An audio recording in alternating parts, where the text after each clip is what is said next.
하나님 말씀은 히브리서 9장 11절입니다. 히브리서 9장 11절, 15절까지 봉독하고 또 이어서 23절부터 28절까지 봉독하겠습니다. 히브리서 9장 11절, 그리스도께서 장래 좋은 일에 대제사장으로 오사 손으로 짓지 아니한 것 곧 이 창조에 속하지 아니한 더 크고 온전한 장막으로 말미암아 염소와 송아지의 피로 하지 아니하고 오직 자기의 피로 영원한 속죄를 이루사 단번에 성소에 들어가셨느니라. 염소와 황소의 피와 및 암송아지의 죄를 부정한 자에게 뿌려 그 육체를 정결하게 하여 거룩하게 하거든 하물며 영원하신 성령으로 말미암아 흠없는 자기를 하나님께 드린 그리스도의 피가 어찌 너희 양심을 죽은 행실에서 깨끗게 하고 살아계신 하나님을 섬기게 하지 못하겠느냐. 이로 말미암아 그는 새 언약의 중보자시니 이는 첫 언약 때에 범한 죄에서 속량하려고 죽으사 부르심을 입은 자로 하여금 영원한 기업의 약속을 얻게 하려 하심이라. 23절입니다. 그러므로 하늘에 있는 것들의 모형은 이런 것들로서 정결하게 할 필요가 있었으나 하늘에 있는 그것들은 이런 것들보다 더 좋은 제물로 할지니라. 그리스도께서는 참것의 그림자인 손으로 만든 성소에 들어가지 아니하시고 바로 그 하늘에 들어가사 이제 우리를 위하여 하나님 앞에 나타나시고 대제사장이 해마다 다른 것의 피로써 성소에 들어가는 것 같이 자주 자기를 드리려고 아니하실지니 그리하면 그가 세상을 창조한 때부터 자주 고난을 받았어야 할 것이로되 이제 자기를 단번에 제물로 드려 죄를 없이 하시려고 세상 끝에 나타나셨느니라. 한 번 죽는 것은 사람에게 정해진 것이요 그 후에는 심판이 있으리니 이와 같이 그리스도도 많은 사람의 죄를 담당하시려고 단번에 들이신 바 되셨고 구원에 이르게 하기 위하여 죄와 상관없이 자기를 바라는 자들에게 두 번째 나타나시리라. 아멘. 여기 15절 보면 새 언약의 중보자라는 표현이 있고 이어서 첫 언약이라는 표현도 나옵니다. 여기에 첫 언약은 옛 언약을 의미합니다. 이 시간 말씀의 제목은 옛 언약과 새 언약, 옛 언약과 새 언약입니다. 오늘 말씀 내용이 상당히 교리적이라 좀 어려울 수도 있습니다. 집중해서 잘 들어주시면 감사하겠습니다. 이 성경 전체는 언약에 관한 책입니다. 그리고 우리 인간 전 역사는 하나님의 언약을 진행하는 이런 것이 인간 역사이고 세상 끝날에는 하나님의 모든 언약이 다 완성되어짐으로 말미암아 언약도 종결될 것입니다. 전에 여러 번 말씀드린 적이 있는데 구약 성경에 5번의 언약이 등장하는데 아담과 맺으신 가죽 언약이 있고 노아와 맺은 무지개 언약, 아브라함과 맺은 할례 언약, 모세를 통하여 맺으신 율법 언약 혹은 안식일 언약이 있고 다윗과 맺으신 언약으로 성전 언약이 있습니다. 이 5가지 언약은 모두 구약 시대에 하나님과 인간, 하나님과 이스라엘 백성 사이에 맺은 언약으로서 이 본문에서는 그것을 옛 언약이라, 첫 언약이라 이렇게 말합니다. 특별히 히브리서에서는 그 옛 언약 가운데에서 이 율법 언약, 모세를 통하여 맺은 율법 언약만을 말씀하고 있습니다. 이 옛 언약에 비교해 보았을 때에 예수님께서, 그리스도께서 십자가를 통하여 죽으심으로 하나님과 우리 성도 사이에 체결된 새로운 언약, 이것을 새 언약이라고 합니다. 옛 언약과 새 언약, 이건 어떤 관계일까? 옛 언약과 새 언약은 서로 반대되는 개념일까? 아니면 옛 언약에 문제가 많고 허점이 많이 있어서 어쩔 수 없이 그것은 폐기하고 예수님으로 말미암아 새 언약을 십자가에서 세우신 것일까? 이 시간 우리가 옛 언약과 새 언약의 관계를 살펴보려고 합니다. 자, 이 언약에 대해서 살펴보기 전에 먼저 짚고 넘어갈 것은 이 성경은 사람의 생명은 피에 있다고 규정하고 있습니다. 그래서 피는 곧 생명을 의미합니다. 그래서 어떤 사람이 만일 언약을 파기해서 죄를 지었다고 하면 그 사람은 죽어야 되는데 그 죽어야 할 그 사람 대신에 다른 것의 피로 그 죄 용서를 받는 것, 그것을 우리는 대속이라고 합니다. 죽어야 할 사람이 죽지 않도록 하기 위해서 다른 짐승이든지 혹은 다른 사람이 대신 죽는 것, 그것을 대속이라고 합니다. 자, 이 옛 언약에서는 대신 죽어줄 이 사람의 피뿌림, 이것이 있어야 죄 용서를 받게 되어집니다. 대속의 원리에 대해서는 여러분들이 이미 다 알고 계시는 것으로 여기고 이런 정도만 설명을 하고, 이제 이 시간에 세 가지를 배울 터인데 옛 언약은 어떻게 체결되었을까? 첫 번째 그걸 배울 것이고요. 옛 언약과 새 언약은 어떤 관계일까? 두 번째 그걸 배울 것이고요. 세 번째로는 새 언약은 그럼 어떻게 체결되었는가? 이렇게 세 가지로 배우려고 합니다. 첫 번째, 옛 언약의 체결입니다. 옛 언약의 체결. 이스라엘 백성들이 출애굽하고 홍해를 건너서 얼마 지나 시내 광야에 오게 되었습니다. 그때 하나님께서는 시내 광야 가운데 있는 시내산으로 모세를 불러 올라오게 하셨습니다. 그리고 이스라엘이라고 하는 하나님의 나라의 국법으로 율법을 주셨습니다. 하나님으로부터 율법을 받은 모세는 그 율법을 잘 간직하고 내려와서 하나님을 대신해서 이스라엘 백성들에게 그 율법을 말씀하고 선포합니다. 그러므로 모세는 이스라엘 백성을 대표해서 시내산에 올라가서 율법을 받은 사람이고, 시내산에서 내려왔을 때에는 하나님을 대신해서 백성들에게 율법을 선포한 그런 인물입니다. 이와 같은 모세의 역할, 이스라엘 백성을 대표해서 하나님께 나아가고 하나님을 대신해서 말씀을 선포하는 이런 역할을 성경에서는 중보자라고 말합니다. 중보자라고 하는 단어의 뜻은 하나님과 이스라엘 백성 사이에서 양쪽 모두를 이롭게 하는 자, 그런 뜻입니다. 하나님과 이스라엘 백성 사이에서 하나님께도 유익을 드리고 이스라엘 백성들에게도 유익되게 하는 그런 직분, 이것을 중보자라고 합니다. 자, 이 중보자 모세는 이렇게 옛 언약을 하나님으로부터 받아가지고 내려와서 백성들에게 이제 그 선포하여 옛 언약을 체결하게 됩니다. 그러면 옛 언약을 체결하는 방법이 무엇일까? 그 세 가지를 간단하게 먼저 말씀드리겠습니다. 첫 번째는요, 율법을 공포하고 백성들이 수락합니다. 율법을 공포하고 백성들이 수락하고 그 다음에는 그 내용을 책에다가 기록합니다. 그 율법을 책에다가 기록하고, 그리고 세 번째는 짐승을 취해서 피를 가져다가 제단에도 뿌리고 백성들에게도 뿌려가지고 그 언약의 피를 뿌려가지고 언약 체결을 공식적으로 하게 됩니다. 화면에 나오는 세 가지 잘 염두에 두시고 기억하시기 바랍니다. 그래서 모세는 저렇게 하기 위해서 시내산에서 내려와가지고 백성들을 다 불러 모았습니다. 백성들 가운데 70명의 장로들이 대표로 오게 되었고, 그들에게 하나님의 율법이 이렇다, 우리 이스라엘 백성들은 하나님의 백성으로서 이와 같은 법을 지켜야 한다라고 쭉 말할 때에 그 백성들은 그 말씀 앞에 아멘으로 화답을 했습니다. 안식일을 기억하여 거룩하게 지킬 거라. 아멘. 부모를 공경하라. 아멘. 그 외에 여러 율법들을 이 출애굽기 20장부터 24장까지 나와 있는 여러 율법들을 자세하게 말할 때 백성들은 그 말씀을 잘 듣고 그렇게 준행하겠습니다 라고 수락을 했습니다. 그들이 그것을 수락하였을 때에 이제 모세는 책을 가져다가 그 율법을 기록을 하였습니다.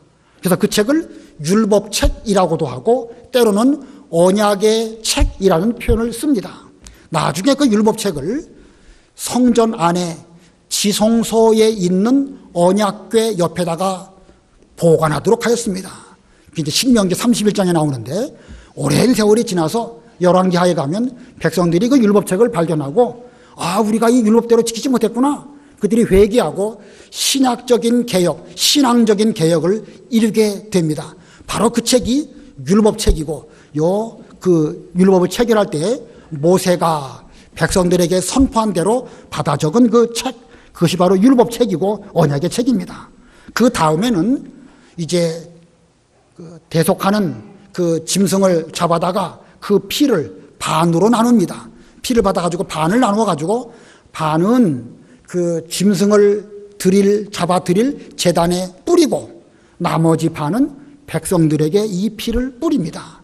그 피를 무슨 피라고 한다고 그랬습니까?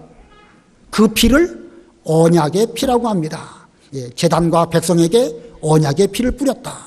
제단에 뿌렸다는 것은 하나님께 이 피를 부어드립니다. 이런 뜻이고, 백성들에게 뿌리는 것은 백성들도 이 언약에 참여한다는 뜻으로 피 뿌림으로 말미암아 그 언약이 체결이 되는 것입니다. 이 세 가지 잘 기억하시기 바라요.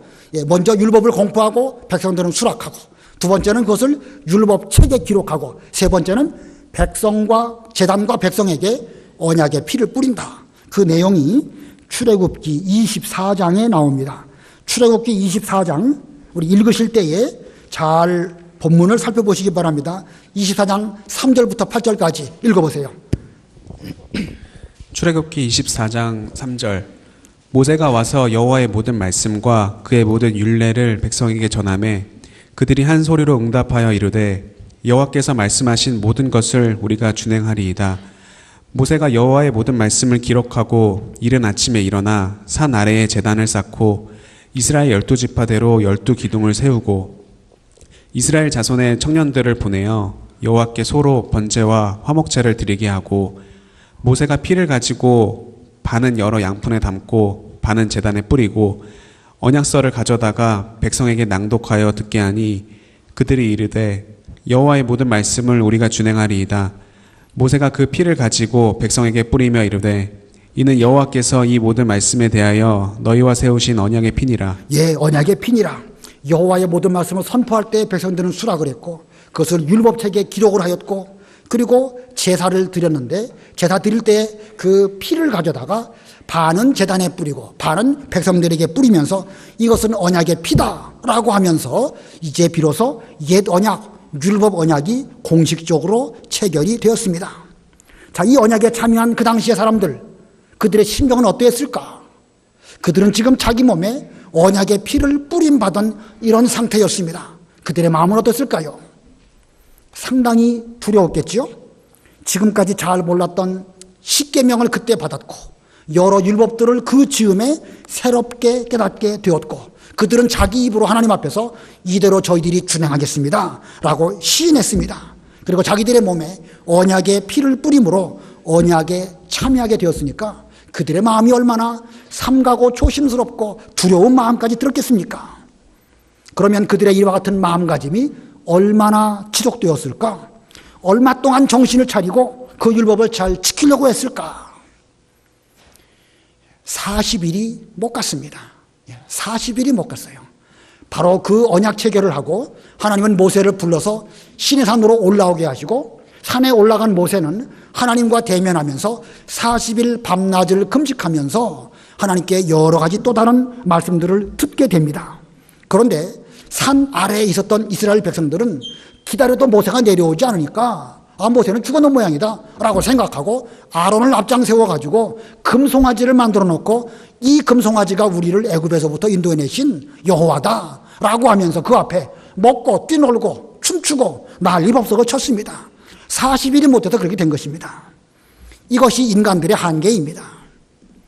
이스라엘의 전 역사를 놓고 볼 때에, 이 전 구약의 역사를 놓고 볼 때에 시간이 가면 갈수록 이스라엘 백성들의 율법을 지키는 것은 점점 형편없게 되고 단 한 가지의 계명도 똑바로 지키지 못했던 것이 바로 구약의 역사입니다. 율법대로 그들이 수없이 많은 소와 양을 잡아서 하나님께 제사를 드렸지만 그들은 죄 용서를 받은 즉시 또 죄를 지었고 또 죄를 지었고 반복적으로 죄를 짓게 된 것이 구약의 역사입니다. 단 한 사람도 율법 언약을 지킨 사람이 없는데, 심지어 모세도 율법 언약을 제대로 지키지 못해서 가나안 땅에 들어가지 못했습니다. 이러한 상황으로 볼 때에 옛 언약은 지키지 못한 언약이고, 우리 사람 편에서 본다고 하면 실패한 언약이라고 말할 수 있습니다. 지키지 못한 언약이고 실패한 언약이라고 사람 편에서 보면 볼 수 있는데, 그러면 하나님 편에서도 옛 언약은 실패한 언약일까? 옛 언약인 율법 언약은 하나님 보시기에도 괜히 그거 언약 세워가지고 지키지도 못하고 실패했구나, 이렇게 봐야 될 것이냐, 한번 생각해 보시기 바랍니다. 자, 두 번째 대지, 그리스도는 옛 언약을 지켜 새 언약의 중보자가 되셨습니다. 두 번째로 그리스도는 옛 언약을 지키시고 새 언약의 중보자가 되셨습니다. 범죄한 인간의 대표인 아담에게 하나님은 언약하시면서 장차 여자의 후손이 오셔서 뱀의 머리를 상하게 할 것이라고 언약하셨습니다. 그리고 그 언약을 따라서 그리스도께서 여자의 후손으로 오셨고 소나 양의 피가 아니라 자기의 피로 영원한 그리고 완전 무결한 속죄를 단번에 이루셨습니다. 그것이 오늘 본문 11절 12절에 기록되어 있습니다. 11절 12절 읽어보세요. 11절 그리스도께서는 장래 좋은 일의 대제사장으로 오사 손으로 짓지 아니한 것 곧 이 창조에 속하지 아니한 더 크고 온전한 장막으로 말미암아 염소와 송아지의 피로 하지 아니하고 오직 자기의 피로 영원한 속죄를 이루사 단번에 성소에 들어가셨느니라. 예수님의 십자가는 하나님 앞에서 드려지는 하나의 제사인데 이 제사로 말미암아 우리를 죽은 행실에서 깨끗하게 하셔서 이제는 하나님을 온전히 섬길 수 있는 그런 자로 만드시려고 자신의 피를 가지고 하나님께 나아가신 이런 제사를 드리셨습니다. 바로 그 다음 절 13절 14절 읽어보세요. 13절 염소와 황소의 피와 및 암송아지의 죄를 부정한 자에게 뿌려 그 육체를 정결하게 하여 거룩하게 하거든 하물며 영원하신 성령으로 말미암아 흠 없는 자기를 하나님께 드린 그리스도의 피가 어찌 너희 양심을 죽은 행실에서 깨끗하게 하고 살아계신 하나님을 섬기게 하지 못하겠느냐. 율법의 구약에도 염소나 송아지의 피로 우리의 죄 용서를 받았거든 하물며 성령으로 말미암아 우리에게 와주신 예수 그리스도의 거룩한 보혈로 우리가 죄 씻음을 받았다고 하면 우리의 행실을, 우리의 그 양심을 죽은 행실에서 우리를 깨끗하게 하고 그리고 하나님을 온전히 섬길 수 있는 그런 능력이 예수님의 제사로 말미암아 우리에게 이루어졌다. 자, 이렇게 예수님의 그 십자가의 대속은 옛 언약을 온전히 지키신 그런 이 십자가 제사입니다. 그것이 우리와는 어떤 관계가 있을까? 본문 15절 다 같이 합독하십니다. 시작. 이로 말미암아 그는 새 언약의 중보자시니 이는 첫 언약 때에 범한 죄에서 속량하려고 죽으사 부르심을 입은 자로 하여금 영원한 기업의 약속을 얻게 하려 하심이라. 여기도 중보자라는 말씀이 나오죠. 아까도 말씀드린 것처럼 중보자는 하나님과 이스라엘 백성 사이에서 양쪽 모두를 이롭게 하는 직분, 이게 중보자입니다. 전에 중보자 모세는 제대로 했지만 이스라엘 백성들이 그 언약을 제대로 지키지 못했습니다. 그러나 새 언약의 중보자이신 예수님, 그분은 이제 더 좋은 중보자가 되셔가지고 우리의 모든 죄를 단번에 속량하시고 우리로 하여금 앞으로 또 하나님의 나라를 향하여 나아갈 수 있는 이런 은혜를 베풀어 주셨습니다. 바로 이 예수님은 이 모세와 비교해 볼 때에 같은 중보자의 직분을 가지고는 계시지만 예수님은 더 좋은 중보자다. 이렇게 히브리서 8장에서 말하고 있습니다. 히브리서 8장 6절만 읽어보세요. 히브리서 8장 6절 그러나 이제 그는 더 아름다운 직분을 얻으셨으니 그는 더 좋은 약속으로 세우신 더 좋은 언약의 중보자시라. 예수 그리스도는 모세보다 더 아름다운 직분을 얻으셨고 더 좋은 언약의 중보자시다. 자, 그리스도는 모든 율법을 다 지켜서 하나님을 만족하게 해드리셨고 그리고 이스라엘 백성들을 죄로부터 단번에 대속시켜 주시는 이런 제사를 드리셨습니다. 그래서 예수님은 중보자이신데 하나님께 대해서도 만족을 드리셨고 우리 택한 백성들을 모든 죄에서부터 대속하게 해주시는 이런 중보자이시기 때문에 그분은 더 좋은 언약의 중보자이시고 또 새 언약의 중보자이십니다. 모세는 좀 부족한 면이 있었지만 예수님은 완전하신 중보자이십니다. 자, 그런 면으로 중보자 예수님은 하나님과 우리 사이의 중보자이십니다. 근데 한 가지만 더 여기서 짚고 넘어갈 것이 있는데 이 중보자에 대해서 예수님은 옛 언약과 새 언약 사이에서도 중보자 역할을 하십니다. 하나님과 이스라엘 백성 사이에서도 중보자이시지만 옛 언약과 새 언약 사이에서도 옛 언약을 완전히 지키실 뿐만 아니라 새 언약을 출발되게 하시는, 시작되게 하시는 그런 면으로 예수님은 옛 언약과 새 언약 사이에서도 중보자이십니다. 그 의미를 15절이 잘 나타내고 있습니다. 여러분 15절 다시 한번 합독할 때에 어떤 의미가 담겨져 있는지 생각하시면서 읽으시기 바랍니다. 15절 다 같이 시작. 이로 말미암아 그는 새 언약의 중보자시니 이는 첫 언약 때에 범한 죄에서 속량하려고 죽으사 부르심을 입은 자로 하여금 영원한 기업의 약속을 얻게 하려 하심이라.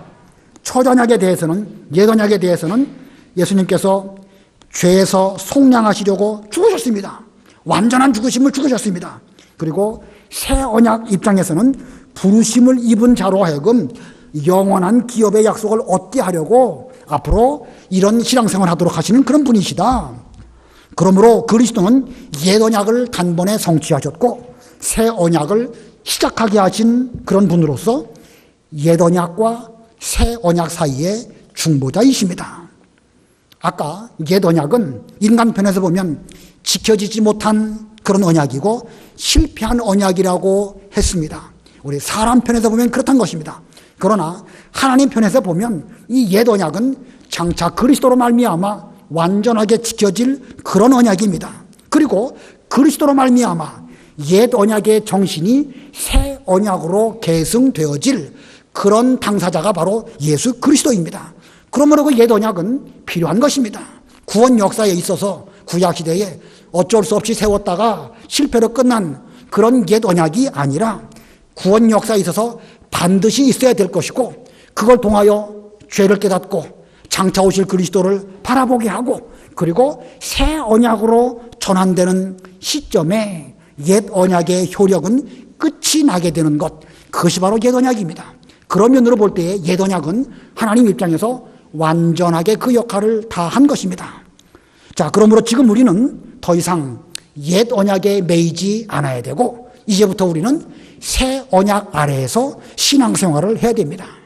그러면 우리는 어떻게 새 언약을 체결할 수 있을까? 예수님은 어떻게 우리로 하여금 새 언약을 체결하셨을까? 세 번째 대지로 새 언약의 체결입니다. 아까 그 옛 언약의 중보자인 모세가 하나님과 이스라엘 백성 사이에서 어떻게 언약 체결했는지 아까 말씀을 드렸습니다. 모세는 먼저 율법을 공포했고 백성들은 그 율법을 들을 때에 그대로 준행하겠습니다 라고 입으로 시인했습니다. 그리고 그 율법의 내용을 율법책, 곧 언약의 책에 기록을 하였습니다. 그리고 그렇게 기록한 다음에는 언약의 피를 가져다가 제단과 이스라엘 백성들에게 뿌림으로 말미암아 비로소 언약 체결은 이루어지게 됩니다. 새 언약을 체결할 때에도 같은 방법으로 새 언약이 체결됩니다. 이 새 언약의 중보자이신 그리스도께서 오셔서 율법을 먼저 완성하셨습니다. 예수님은 율법을 폐하러 오신 것이 아니라 완성하러 오셨다. 말씀을 전하실 때부터 그런 말씀을 계속 하십니다. 그리고 그 완성된 율법을 예수님께서는 부지런히 선포하셨습니다. 성전에서도 회당에서도 산과 들에서도 집 안에서도 길을 가실 때에도 부지런히 그 완성된 구약 율법의 그 완성된 복음 이것을 부지런히 선포하셨습니다. 그때의 많은 사람들이 그리스도께서 선포하시는 그 말씀을 듣고 은혜를 받고 그리고 감동을 받았습니다. 그리고 예수님을 따르는 사람들이 점점 많아졌습니다. 그러면 예수님께서 선포하신 복음의 말씀을 어떻게 하나의 언약으로 기록이 될 수 있을까? 그게 어떻게 기록되었을까? 아까도 율법책에다가 기록했다고 그랬죠. 말씀을 들었으면 그걸 기록을 해야 되지 않겠습니까? 어떻게 어느 방법으로 기록하였을까요?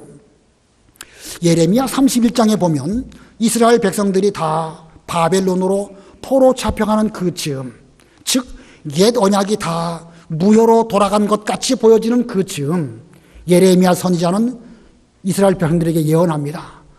출애굽 때 너희와 맺은 소나 양의 피로 맺은 그 옛 언약은 다 무의로 돌아간 것처럼 보이지만 앞으로 그리스도가 오심으로 말미암아 새 언약을 체결하게 될 터인데 그 새 언약은 너희의 생각과 너희의 마음에 기록할 것이다. 이렇게 예언했습니다. 그리고 그 예언의 말씀을 히브리 저자가 인용을 합니다.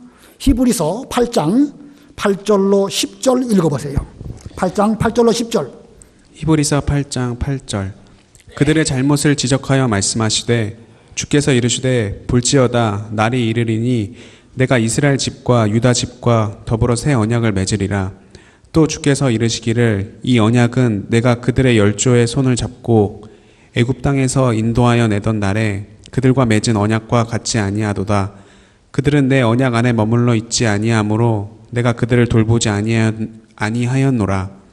또 주께서 이르시되 그날 후에 내가 이스라엘 집과 맺을 언약은 이것이니 내 법을 그들의 생각에 두고 그들의 마음에 이것을 기록하리라. 나는 그들에게 하나님이 되고 그들은 내게 백성이 되리라. 예, 이 말씀은 예레미야가 예언한 말씀을 히브리 저자가 인용을 했습니다. 어떻게 예레미야가 말씀했냐면 앞으로 그리스도로 말미암아 새 언약을 체결하게 될 터인데 그때에는 옛 언약과 같이 아니하고 이제 하나님의 언약의 말씀, 하나님의 법을 10절 가운데 그들의 생각에 두고 그들의 마음에 이것을 기록하리라. 아까 책에다 기록했다고 그랬죠. 또 돌판에다가 십계명을 기록을 했죠. 그런 방법으로 기록한 것이 아니라 우리의 생각과 우리의 마음에 하나님의 법, 하나님의 언약을 기록할 것이다라고 예언했고 그렇게 기록이 되어지고 있습니다. 자, 새 언약을 우리 마음에 우리 생각에 기록하는 방법, 무엇으로 기록을 할까? 어떻게 기록을 할까? 그것은 믿음으로 기록하는 것입니다. 믿음으로. 돌판에 기록한 것이 오래 갈까요? 그 믿음으로 우리 마음에 기록한 것이 오래 갈까요? 예, 마음에 기록한 게 오래 갑니다. 물론 사람의 마음에 따라서는 금방 잊어버리는 것도 있어요. 그러나 돌판에 기록한 거, 또 율법책 오랫동안 잊어버리고 찾지 못한 가운데 있었습니다.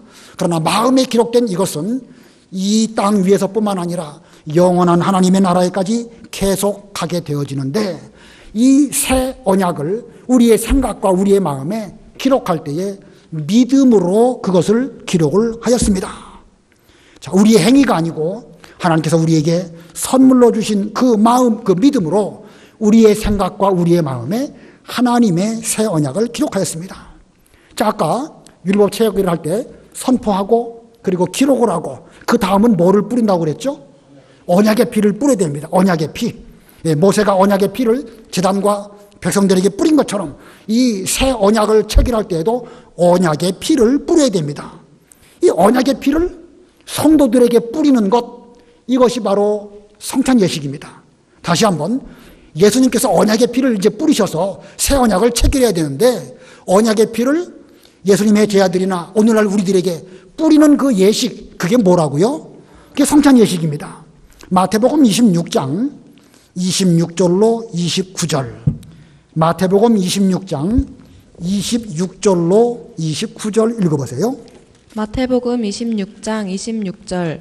그들이 먹을 때에 예수께서 떡을 가지사 축복하시고 떼어 제자들에게 주시며 이르시되 받아서 먹으라 이것은 내 몸이니라 하시고 또 잔을 가지사 감사기도 하시고 그들에게 주시며 이르시되 너희가 다 이것을 마시라 이것은 죄사함을 얻게 하려고 많은 사람을 위하여 흘리는 바 나의 피 곧 언약의 피니라. 그러나 너희에게 이르노니 내가 포도나무에서 난 것을 이제부터 내 아버지의 나라에서 새 것으로 너희와 함께 마시는 날까지 마시지 아니하리라 하시니라. 예, 예수님께서는 떡을 주시면서 이것은 내 몸이니까 이것을 먹고 힘을 내라 말씀하시고 이어서 포도주를 주시면서 이것은 죄 사함을 위하여 흘리는 바 나의 피 곧 언약의 피다. 그리고 이것을 마셔라 이렇게 말씀하십니다. 그리고 이 성탄 예식에 참여한 그들은 언약의 피를 마심으로 말미암아 새 언약에 참여하게 됩니다. 예수님께서는 앞으로 하나님의 나라에서 새 것으로 마시기 전까지는 다시 포도나무에서 난 것을 마시지 않겠다 이렇게 말씀하십니다. 그 말씀은 무슨 뜻이냐면 지금 맺는 새 언약, 이것은 예수님과 그의 백성된 우리가 영원히 천국에 갈 때까지 더 이상 다른 언약은 없고 이것으로 말미암아 완전 무결하게 총결된 새 언약이다, 이런 뜻으로 이 말씀을 하신 것입니다. 우리가 다음 주일날 오늘 이제 세례를 받고 믿음으로 세례를 받으시고 다음 주일날 성찬 예식을 거행하게 되는데, 이 성찬 예식이야말로 우리가 새 언약에 참여하는 그런 예식입니다. 예수님의 거룩하신 보혈을 우리에게 뿌리는 것을 기념하기 위해서, 기념이란 게 뭡니까? 우리 마음에 기록하는 것이죠. 그것을 기념하기 위해서 우리는 다음 주일날 성찬 예식을 행하게 됩니다. 이번 한 주간 동안 고난주간인데 우리 정신 바짝 차리고 예수님의 그 거룩하신 보혈을 우리에게 뿌리시다니 내가 얼마나 삼가 조심하는 마음으로 이 성찬 예식에 참여해야 될까? 좀 많이 기도하시고 많이 생각하시는 가운데 우리의 죄를 다 깨끗하게 회개하시고 다음 주일날 성찬 예식에 우리가 기쁨으로 참여하시는 그런 우리가 되어야 되겠습니다. 자, 아까 언약의 피를 백성에게도 뿌리고 제단에도 뿌린다고 그랬죠? 이 성찬 예식을 통하여 이 언약의 피를 우리들에게 뿌리는데, 그러면 그 다음에 할 일이 뭡니까? 그 언약의 피를 또한 어디에다가도 뿌려야 되겠죠? 제단, 제단에도 뿌려야 되는 것입니다. 예수님께서는 제단에서 그 언약의 피를 뿌리셔야 비로소 새 언약이 올바로 체결되는 것입니다. 마치 백성들이, 모세가 언약의 피를 백성들에게 뿌리고 제단에 뿌린 것처럼 오늘날 새 언약을 체결할 때에도 우리에게 뿌리시고 그리고 하나님의 제단에게도 뿌려야 되는 것입니다. 자, 그러면 예수님은 이 자신의 몸을 제물 삼아서 십자가에 죽으시고 그 보혈을 가지고 땅에 있는 성전으로 가신 것이 아니라 바로 즉시 하늘에 있는 성소로 가셔서 하나님 앞에 나타나셔서 자신의 보혈을 하늘 성소에 뿌리셨습니다. 그것이 히브리서 9장 24절로 26절의 말씀입니다. 읽어보세요. 24절. 그리스도께서는 참 것의 그림자인 손으로 만든 성소에 들어가지 아니하시고 바로 그 하늘에 들어가사 이제 우리를 위하여 하나님 앞에 나타나시고 대제사장이 해마다 다른 것의 피로써 성소에 들어가는 것 같이 자주 자기를 드리려고 아니하실지니 그리하면 그가 세상을 창조한 때부터 자주 고난을 받았어야 할 것이로되 이제 자기를 단번에 제물로 드려 죄를 없이 하시려고 세상 끝에 나타나셨느니라. 예, 우리 예수님께서는 이렇게 새 언약을 체결하실 때에 우리에게는 성찬 예식으로 그 피뿌림을 받게 하셨고 자신은 직접 산 제물로 십자가에 죽어주시고 그 보혈을 가지시고 바로 하늘 성소에 들어가셔서 하나님 앞에 나타나시고 하늘 성소에 그 피를 뿌림으로 말미암아 하나님과 우리 사이에 새 언약이 체결이 되었습니다. 자, 오늘날 우리는 이렇게 예수님의 보혈로 말미암아 하나님과 새 언약을 체결한 이런 관계가 되었습니다. 이제부터 우리는 새 언약 백성으로 법을 잘 지키면서 다시 예수님 이 땅 위에 오실 때까지 신앙생활을 잘하는 이런 우리가 되어야 할 것입니다. 뭐 다른 부분들도 좀 더 설명을 드릴 것이 있는데 오후 예배 시간에 조금 더 보충 설명을 드리도록 하고 오늘은 여기까지만 하겠습니다. 기도하시겠습니다.